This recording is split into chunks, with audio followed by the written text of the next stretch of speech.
আমি আমার ঘরে শান্তিতে ঘুমাচ্ছিলাম। হঠাৎ কিছু শব্দ শুনে ঘুম ভেঙে গেল।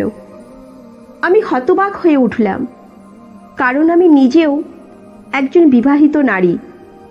তাই আমি দ্রুত বুঝতে পারলাম এই শব্দগুলো কিসের। কিন্তু আশ্চর্য হয়ে ভাবতে লাগলাম, এই বাড়িতে এমন কি হতে পারে যে এমন শব্দ বের হচ্ছে। কোনো রকমভাবে আমি ওই শব্দের উৎসের দিকে এগিয়ে গেলাম এবং যা দেখলাম তা আমাকে আরও হতবাক করে দিল। শব্দগুলো আসছিল সেই ঘর থেকে, যা ছিল আমার বিধবা বৌদির ঘরে। আমি মনে করলাম হয়তো আমি ঘুমের মধ্যে আছি, কিন্তু এই শব্দ তো আমার বৌদিরই। আমি আতঙ্কে আমার বুক চেপে ধরলাম। এটা কি হচ্ছে? আমি ঘরের দরজার পাশে গিয়ে কান পেতে শুনতে লাগলাম। আমার শরীর শিহুরে উঠল।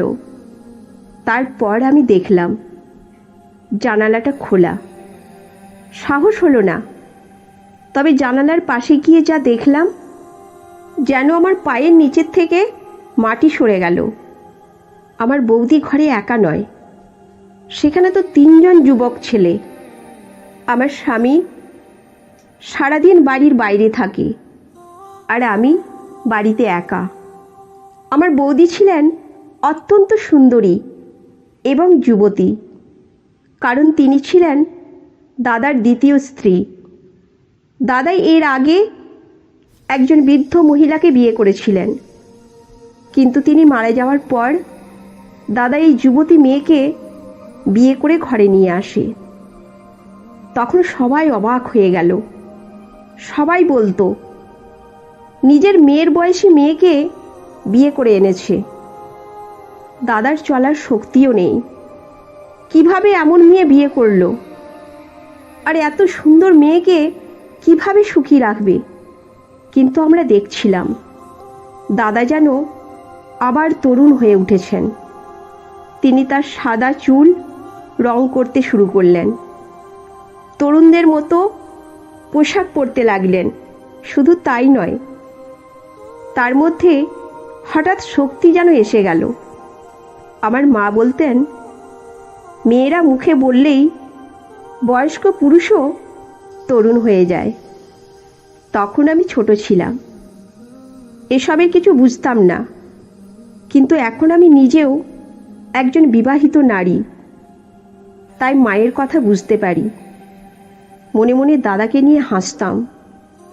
দেখো তো, বয়স বাড়লেও কি সব করছে। আমার স্বামীও বলতেন, ওদের জীবন, ওরা সুখী থাকুক, এতে তোমার কি। আমি বলতাম, আপনিও ওদের পক্ষেই কথা বলছেন, কারণ আপনারাও তো একই পরিবারের সদস্য। আমার বৌদির নাম ছিল মোহিনী। তিনি খুবই সুন্দরী ছিলেন, পাতলা কোমর এবং সবসময় শাড়ি কোমরের নিচে বাঁধতেন, তাই তাকে খুবই আকর্ষণীয় লাগত। মুখে আঁচল টেনে রাখলেও তার কোমরের সৌন্দর্য সবাইকে মুগ্ধ করত। দাদা তাকে কিছু বলতেন না, বরং খুশিই হতেন। আমাদের পরিবারের সবাই তাদের নিয়ে নানা রকম কথা বলতো, ভালো কিছু বলতো না, কিন্তু তারা নিজেদের মধ্যে খুবই সুখী ছিল।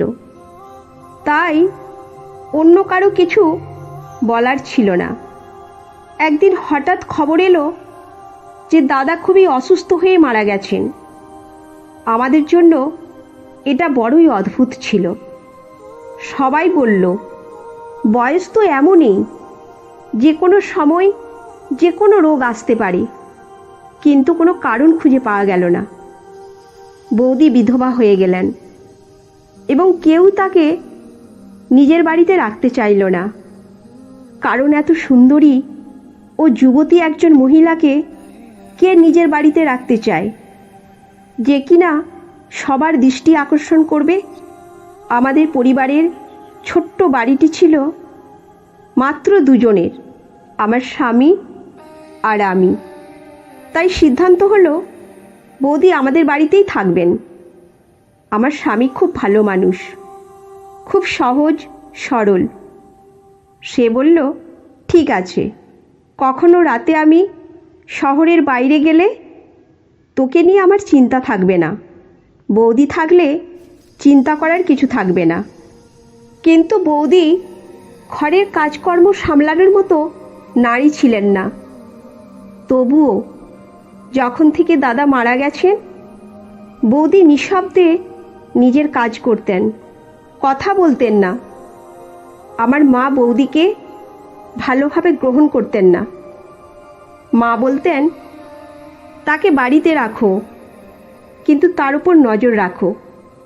তাকে বাড়ির কাজ করতে বলো, এবং যেন বেশি বেয়ারা না হয়। সে একজন বিধবা আর সুহাগিনী। আমি মাকে বিশ্বাস দিলাম, মা, আপনি চিন্তা করবেন না, সব ঠিক থাকবে। বৌদি যখন আমাদের বাড়িতে এলেন, আমি তাকে বললাম, এটা নিজের বাড়ির মতোই মনে করুন। আমাদের বাড়ির সামনে দুটি খালি ঘর ছিল। একটা বৌদিকে দিলাম, তার ঘরটি আমার ঘরের একদম সামনে ছিল। বৌদি সব কাজ করতে লাগলেন, খুব ভালো রান্না করতেন। তার আশায় আমাদের বাড়িতে শান্তি নেমে এলো। আমি খুশি ছিলাম, কারণ এখন আমাকে রান্না নিয়ে চিন্তা করতে হতো না। একদিন বৌদি আমার ঘরে এলেন, তার হাতে ছিল লাল শাড়ি। তিনি বললেন, তোর কাছে এটার সঙ্গে মানানসই কানের দুল আছে? আমি বললাম, হয়তো আছে, কিন্তু আপনার কি দরকার? বৌদি বললেন, জাস্ট বের করে দিস, পরে বলবো কেন? আমি ভাবলাম, তিনি তো বিধবা, লাল শাড়ি আর দুলের কি দরকার? তবুও আমি দুল বের করে দিলাম। দুপুরে আমি আমার স্বামীর সঙ্গে বসে খাচ্ছিলাম। তাকে বললাম, আজ বৌদি লাল শাড়ি আর দুলের কথা বলছিলেন। আমার স্বামী বলল, তুমি জানো না বিধবারা লাল শাড়ি পরতে পারে না? আমি বললাম, আমার কি দোষ? উনি যে খুবই খুশি, এটাও তো একটা আশীর্বাদ।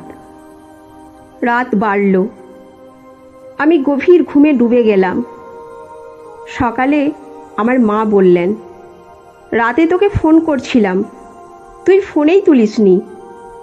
আমি বললাম, ফোন তো আমার বালিশের পাশে ছিল, বাজলে নিশ্চয়ই শুনতে পেতাম। মা বললেন, একা থাকিস আর ঘুমিয়ে থাকিস, বাড়িতে যুবতী বিধবা রয়েছে। আমি মাকে বললাম, মা, চিন্তা করবেন না, বৌদি খুবই চুপচাপ হয়ে গেছেন দাদার মৃত্যুর পর থেকে। আমার স্বামীর রুটিন ছিল অদ্ভুত। সে সারাদিন কাজ করত, রাতে ঘরে আসতো। আমাদের মধ্যে খুব কমই সময় কাটত। এই কারণে আমাদের কোনো সন্তানও হয়নি, আর সবাই এই নিয়ে প্রশ্ন করত। আমি তাকে বললাম, আমরা একটা সন্তান করে নিই, সবাই প্রশ্ন করছে। সে বলল, হ্যাঁ, এ নিয়ে ভাববো। আমি বললাম, ভাবা কি? বিয়ের পর তো সন্তানই হয়নি। কিন্তু আমার কথায় তার কোনো প্রতিক্রিয়া হলো না। আমি খুব অবাক হলাম। আগে তো সে একটু ইশারাতেই আমার পিছে ঘুরত, এখন কি হলো? সে বলল, আমরা কিছু চিন্তা ভাবনা করব এ নিয়ে। পরের দিন বৌদিকে একটি অদ্ভুত কাজ করতে দেখলাম। আমি সাধারণত তার ঘরে যেতাম না, কারণ সেখানে আমার কোনো কাজ ছিল না। তবে আজ কোনো কারণে গিয়ে দেখলাম বৌদি লাল শাড়ি পরে আছেন, কানে দুল ঝুলছে। আমি বললাম, আপনি কি করছেন? আপনি তো বিধবা। বৌদি বললেন, বিধবার কি মন নেই? আজ আমার মন চাইছিল, তাই পড়েছি। তিনি কাঁদতে শুরু করলেন। আমি বললাম, ঠিক আছে, যা খুশি করো, কিন্তু বাইরে যেও না। সেই রাতে আমার স্বামী ফোন করে জানালো সে বাড়ি ফিরবে না। আমি বললাম, ঠিক আছে, সাবধানে থেকো। বৌদি সাজগোজ করে ঘরে ঘোরাফেরা করলেন, তারপর শুতে গেলেন। সেই রাতে আমি গভীর ঘুমে অচেতন হয়ে গেলাম। হঠাৎ রাতে কিছু শব্দে ঘুম ভাঙল। আমি বুঝতে পারলাম এই শব্দ কী ধরনের। আমি বাইরে এসে দেখলাম শব্দগুলো বৌদির ঘর থেকে আসছে। আমি অবাক হলাম, কি হচ্ছে? বৌদি তো ঘরে একা, তবে শব্দগুলো কিভাবে আসছে? আমি এগিয়ে গিয়ে দেখলাম দরজাটা ভেতর থেকে বন্ধ। রাতের অন্ধকারে ঘর থেকে আসা অদ্ভুত শব্দগুলো আমার মনে বেশ চিন্তার কারণ হয়ে দাঁড়িয়েছিল। বৌদি মোহিনী, যিনি বিধবা হওয়ার পরেও নতুন করে জীবন শুরু করছেন, তার জীবন নিয়ে জানার তীব্র আগ্রহ আমাকে কাবু করে ফেলেছিল। আমি ধীরে ধীরে দরজার কাছে গিয়ে দাঁড়িয়ে শুনছিলাম, আর সাহস করে শব্দের উৎসের দিকে যেতে পারছিলাম না। শব্দের উৎস জানালার দিকে ইঙ্গিত করছিল, তাই আমি খুব সতর্কভাবে জানালার কাছে গেলাম।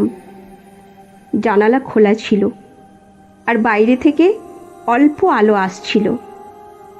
আমি একটু ঝুঁকে দেখি, তখন আমার চোখের সামনে দৃশ্যটা স্পষ্ট হয়ে উঠল।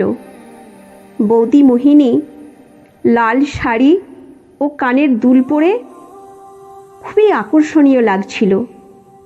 তার চোখে অদ্ভুত এক আগ্রহ এবং উন্মাদনা ছিল। তিনি কারোর সঙ্গে কথা বলছিলেন, যার কণ্ঠ আমি শুনতে পাচ্ছিলাম না, কিন্তু সুরটা কিছুটা পরিচিত মনে হচ্ছিল। এক মুহূর্তের জন্য আমি ভাবলাম, বৌদির জীবনে এমন একজন এসেছে যিনি তার শোককে ভালোবাসায় রূপান্তরিত করেছেন। আমি আর চিন্তা করলাম না, বরং কেমন করে তার জীবনে সুখ ফিরিয়ে আনা যেতে পারে সেটার ওপর মনোযোগ দিলাম। বৌদি তার সাজগোজে মোহিত হয়ে উজ্জ্বল চোখে কথা বলছিলেন, আর মাঝে মাঝে হেসে উঠছিলেন। সেই হাসি ও উচ্ছ্বাস নতুন সূর্যের আগমনের চিহ্ন ছিল। রাত গভীর হয়ে এলো, আর আমি শান্তভাবে ঘুমিয়ে পড়লাম। আমার মনে এক অদ্ভুত শান্তি বিরাজ করছিল। আমি প্রার্থনা করলাম, বৌদি তার নতুন জীবন নিয়ে সুখী থাকুক। মনে মনে ভাবলাম, পৃথিবীতে এমন কিছু থাকে যা আমাদের অজানা হলেও তা আমাদের জীবনের রং মেলে দেয়। রাতের আকাশে তারার ঝলক আর বৌদির হাসির সুর আমাকে গভীর প্রশান্তি এনে দিল। কিছু সময়ের জন্য জীবন সত্যিই সুন্দর মনে হচ্ছিল। এই গল্পটি আমাদের শেখায় যে পারিবারিক সম্পর্কের মধ্যে ভুল বোঝাবুঝি থাকা একটি স্বাভাবিক বিষয়, কিন্তু সেগুলো সমাধান করা অত্যন্ত গুরুত্বপূর্ণ। সম্পর্কের মধ্যে শান্তি ও স্থিতিশীলতা বজায় রাখতে হলে ভুল বোঝাবুঝি দূর করা এবং সঠিকভাবে সমাধান করা একান্তই প্রয়োজন। পারস্পরিক সম্মান, ভালোবাসা এবং সৎ যোগাযোগের মাধ্যমেই সম্পর্ককে মজবুত করা সম্ভব। পরিবারের সকল সদস্যের দায়িত্ব পালন করা উচিত এবং অন্যের প্রতি সম্মান প্রদর্শন করতে হবে। এইভাবে সম্পর্ক আরও সুন্দর এবং সুরক্ষিত হবে এবং পারস্পরিক শ্রদ্ধা ও ভালোবাসার বৃদ্ধি পাবে। এই শিক্ষা আমাদেরকে সম্পর্কের মধ্যে শান্তি ও স্থিতিশীলতা বজায় রাখতে সহায়তা করবে এবং পরিবারের সদস্যদের মাঝে ভালোবাসা ও সমঝোতা বাড়াবে। তো বন্ধুরা, এই গল্পটি আপনাদের কেমন লাগলো অবশ্যই কমেন্ট করে জানাবেন। ভালো লাগলে একটি লাইক করে চ্যানেলটি সাবস্ক্রাইব করে নেবেন। ধন্যবাদ।